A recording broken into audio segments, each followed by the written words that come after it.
Alors j'ai un peu ouvert la bouche mal à propos, puis j'ai fait une espèce de récitation, c'est le lundi des pâtes, le mardi des pâtes, le mercredi des pâtes. Il s'avère que je suis pas arrivé au jeudi parce que j'ai pris une baffe par mon père.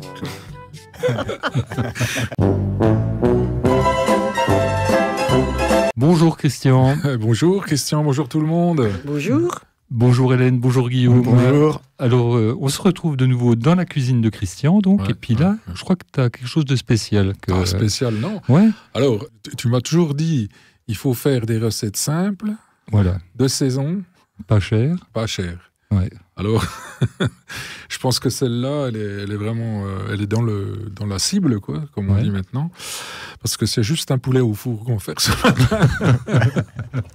Alors vous allez me dire, mais tout le monde sait faire un poulet au four. Ok, d'accord, mais on va en parler de ce poulet, parce qu'il y a poulet et poulet déjà. Ouais.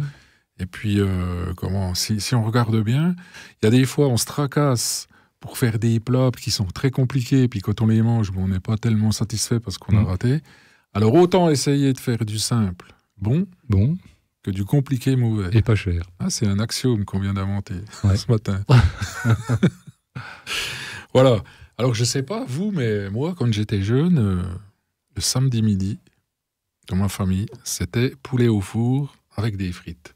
Et puis de la salade. Tous les samedis. Puis de Nous, la c'était salade. steak frites tous les samedis. Ah, steak frites. Toi. Ah ouais. Et toi, Guillaume Non, c'était poulet frites salade Poulet frites, avec des ouais. petites échalotes et puis même souvent des, je crois rigolo, que ça, hein. des œufs broyés aussi dans la les salade. poulets de ne pas faire les beaux le samedi dans les campagnes. Non, c'était le jour du poulet, c'est vrai.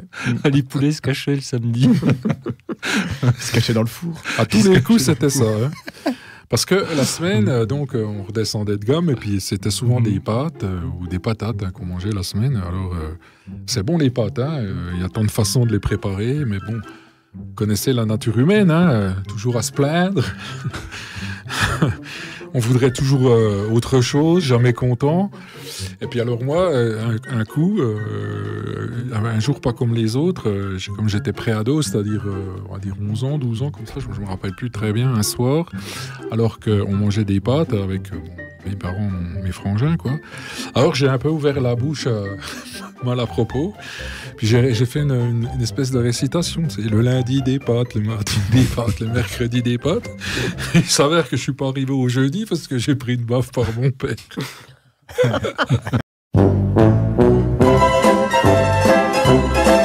Pour me faire comprendre que plutôt que de se plaindre, je devrais plutôt être content d'avoir quelque chose à manger dans mon assiette. Voilà. Alors, je pense que, vu que j'ai dit ça, tous les psychiatres, psychologues, psy-machins de la région doivent lever les bras au ciel en disant « Comment ?» Il y a une meilleure manière d'éduquer son fils. Ouais, c'est ça. Ouais. De quoi vous faites l'apologie de la violence? Enfin bref, c'était les années 60. Ouais, t'étais éduqué à l'ancienne. Ouais. Ouais, c'était les années 60, c'était différent. Et puis, je veux vous dire, c'est pas pour ça que j'ai pas aimé mon père, au contraire, je l'ai bien aimé. Puis, T'avais plutôt intérêt. puis, parce que... puis ouais. Il avait la malice. Et puis bon, voilà. Après, T'allais pas dire. voilà, ça ne m'empêchait pas que le samedi, jour du poulet avec des frites, pour moi, c'était un jour de fête, quoi. C'est vrai, hein. Ah ouais. Mais je me rappelle de ça, c'est quand tu arrives à midi, parce que tu oublies de semaine en semaine quand t'es gosse, c'est pas ce que tu vas manger, c'est pas ta préoccupation première, quoi. Mais quand tu arrives le samedi à midi, wow, ça sent le poulet, ça sent les frites, tu te mets à table, tu as l'impression que voilà, c'est le plus beau jour de ta vie. Puis ce qui est bien, c'est que ça revient tous les samedis. Et ça revient tous les samedis. Le poulet avec des frites. Quand c'est un bon poulet, tu sais, qui sort bien croustillant du four, là, tu sais, bien doré, ça vaut quand même le coup. Hein. Bon. Allez. Alors, il nous faut quoi? Un four, Alors, un poulet. se moque de moi. Hein. Mais non. Alors, déjà, il faut vous trouver un bon poulet. Il y a poulet et poulet. Voilà, exactement. Pas un poulet de batterie nourri à la farine de poisson. Hein. Non. Au minimum, un label. Tu sais, il y a des labels rouges. Label rouge. Bon, ceci dit, maintenant, il y a des labels sur tous les poulets. Ouais. Puis il y a des labels qui valent rien, quoi. C'est devenu Ouais. n'importe quoi. Oui, j'ai c'est vrai, l'impression que oui. hein. Label vert, label rouge, a son orange, label. machin, le label Ouais. du Sri Lanka. Mais bon, le label rouge, je crois quand même, c'est un gage de qualité. Oui, Je oui, pense oui. que là, ouais. Oui, encore, on va y croire encore. On y qu'il croit. Il y a encore Ouais. des choses qui existent, des vraies choses, quoi. Mais bon, par contre, si vous avez à côté de chez vous une ferme avec un éleveur de poulets, ben, commandez-en un, tu vois. Puis, Puis, je pense qu'il faut déjà regarder comment le poulet est élevé, moi.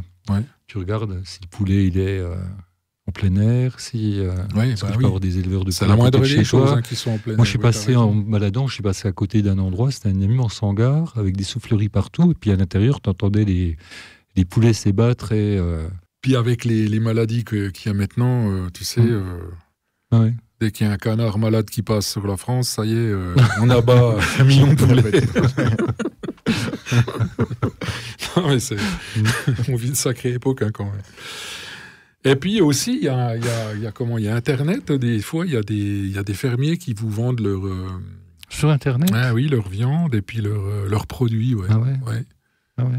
Alors bon, Les paniers gourmands. il faut faire confiance, hein, Mhm. ça c'est clair, hein, parce que les belles images qu'ils proposent Ouais, sur ouais. le truc, bon. Mhm.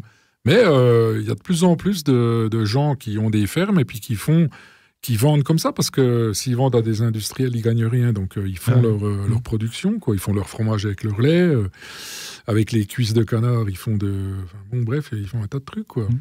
Des confitures, des machins, des trucs, et puis voilà, quoi, ils montent leur business, quoi. Mais des fois, oui, ça me dit d'essayer, parce que je vois des beaux produits, quoi. Mais enfin, le top, quand même, hein, c'est d'avoir une basse-cour à soi. Hein. Ouais, je me rappelle, j'avais ma grand-mère, j'habitais chez elle quand j'étais petit, parce qu'on avait une grosse maison à Valentinier, puis on habitait au-dessus à l'étage, quoi. Donc jusqu'à mes 5 ans, j'ai habité Valentinier, quoi.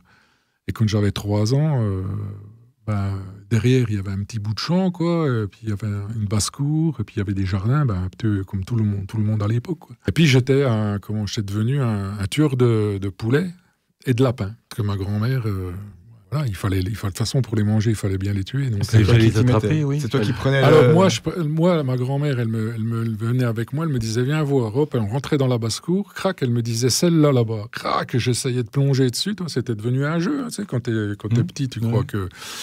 Puis après, une fois que je l'avais chopé, j'y donnais, tac, on avait un petit banc en pierre, là, un petit peu comme la pierre à poisson Montbéliard, mais tout sur le petit. petit banc en pierre. Et puis, tac, elle avait un seau, crac, elle y coupait le cou pour que le sang y coule par le cou, là. Ouais. Puis après, fallait la plumer, fallait la vider, enfin bon, toi, un petit peu tout ce qu'il y a à faire sur une machin. Les lapins, c'est pareil, hein, on faisait ça, quoi. Mais c'est le gage d'avoir une bonne volaille, quoi, quelque part, parce que tu y jettes tes grains, tu y jettes un petit peu tout ce que les fins de repas, les reliquats, tu quoi. donnes Tu tout, vois. ouais, ça mange Ça tout. mange hein. tous ces machins-là, ouais. Ça mange Puis tous déjà, ces ça fait machins-là. des œufs. Puis tu sais, t'achètes du maïs un peu pour leur donner en plus. Maintenant, ils vendent des bouchons aussi.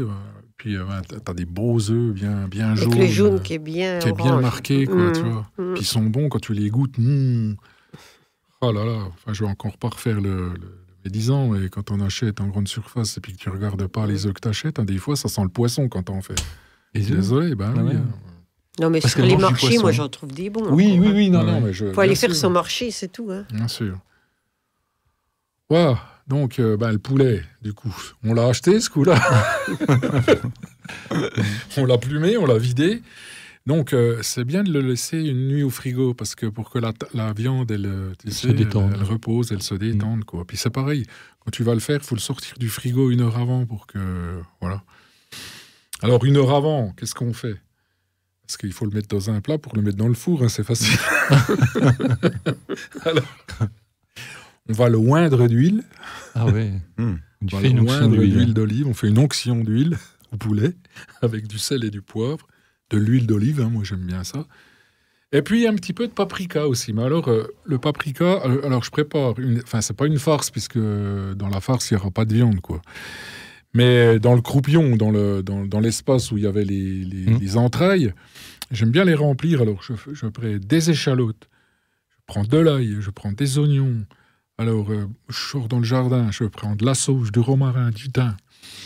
Et puis aussi du sel, du poivre, du paprika, je t'ai dit. Hein.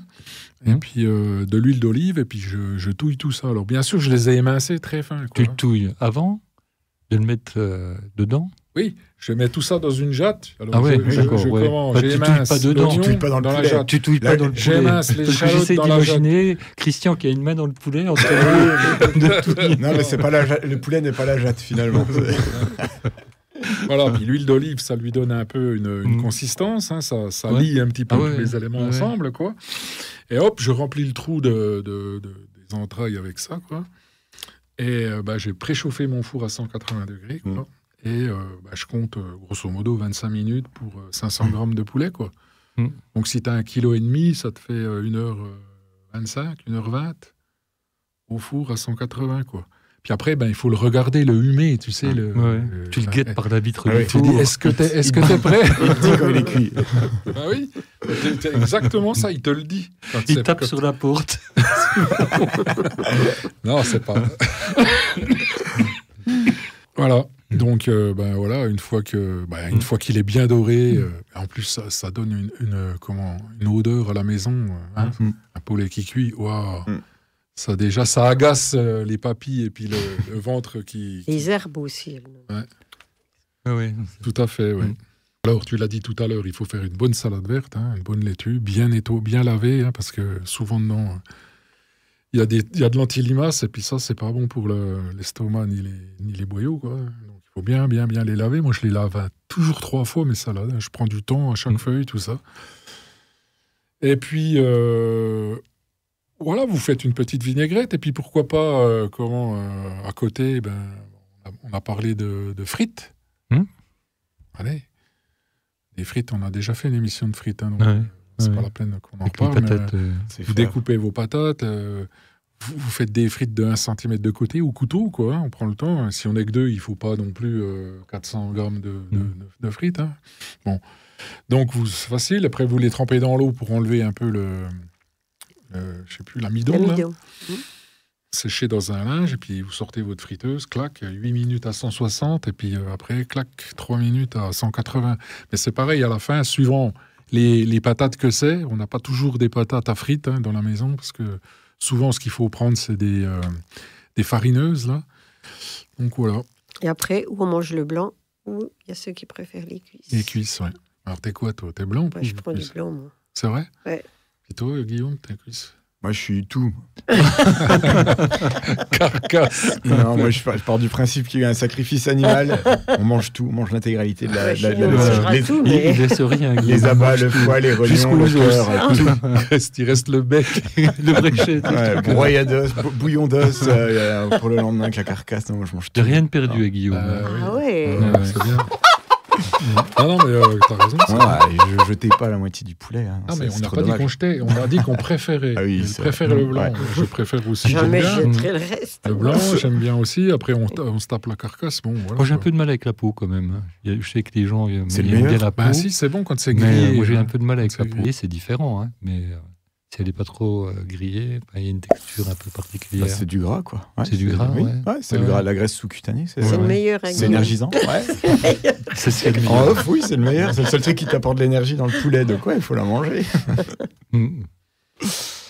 Eh ben, écoute, il reste à s'ouvrir une bonne bouteille de Côte-du-Rhône, hein, parce que pour les frites, on va rester 100% français, hein, donc...